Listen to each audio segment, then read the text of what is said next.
When a concept passes through the channel of logic and it gets passed by the logical mind, it lodges in yourself as faith.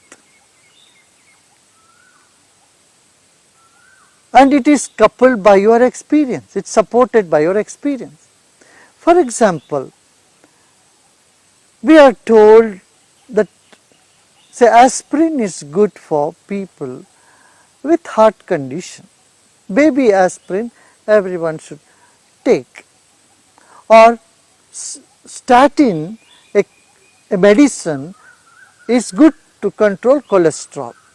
So logically you understood that. Then you have faith in that because it is verified by some experiment, scientific experiment, then you develop faith in it. Once you start having faith in it, you start getting experiences from it. And that is how the placebo effect also works. It is the faith that makes the placebo effect work on you. Your body works on faith, your mind works on faith. A human being cannot be devoid of faith.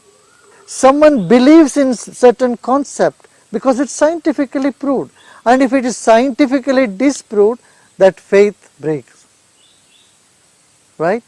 So when the whole generation believed of basing on some research that butter is bad for people with heart condition. Then what happened? Those faith was thrown away by another discovery which said butter is good for heart patient, it has vitamin K. Now, when you understand something intellectually, then you start believing it, then it starts giving you experiences. Here see how thin the line between logic and faith. It is not a hard and fast line, it is a moving line. The line between logic and faith, though, appears to be completely two different things. The line between them is very blurred and it keeps shifting, it keeps moving. So many scientific concepts which we believed, which we had faith in, after counter study and counter research findings, we had to drop all those faiths.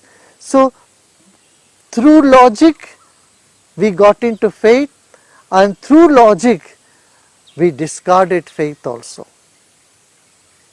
So logic is important in life, scientific temper is very important.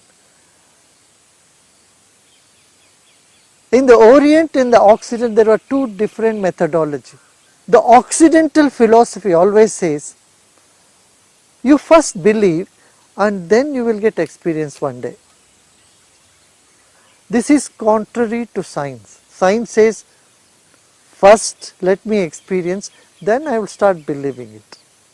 First let me logically prove it, then I will experience it. But Occident, what it says, you first believe, then you will have the experience, then it will be proved. What you believe is correct will be proved later. One day it will be proved that your belief, faith was correct. And you don't even have to look for it. That is what the Occidental philosophy. Whereas in the Orient, it was not that way. In the Orient, they have always said, you first experience it. Exhaust your logic, use your logic, and then whatever comes out of it, then you start believing it. You can't say you won't believe even though your logic has accepted something. Suppose your logically it's all correct, but then still no, still I don't believe, that is not an intelligent thing to do. So here Occident said, you first experience it and then from experience you move on to postulating it as your faith, as your belief.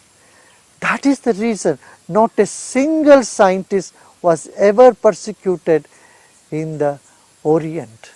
whereas scientists were persecuted in the Occident.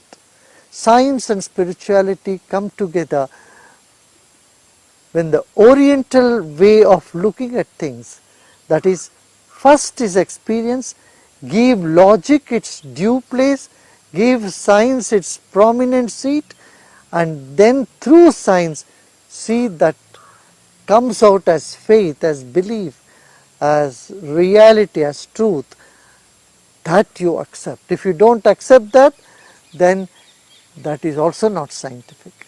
I would say faith is the very foundation of life. If someone's faith is shaken on anything, their whole life is shaken, right? Faith brings stability into life. Faith brings inner strength to life. Faith is the greatest motivator. Faith keeps us sane. Faith keeps us out of fear, out of frustration. Faith keeps the hope alive in us.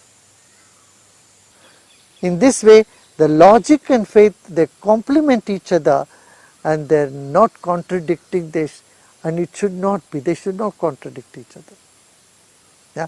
If they appear to be contradicting, we have to revisit our methodology, our priorities and our strategy to understand these two important aspects of our life.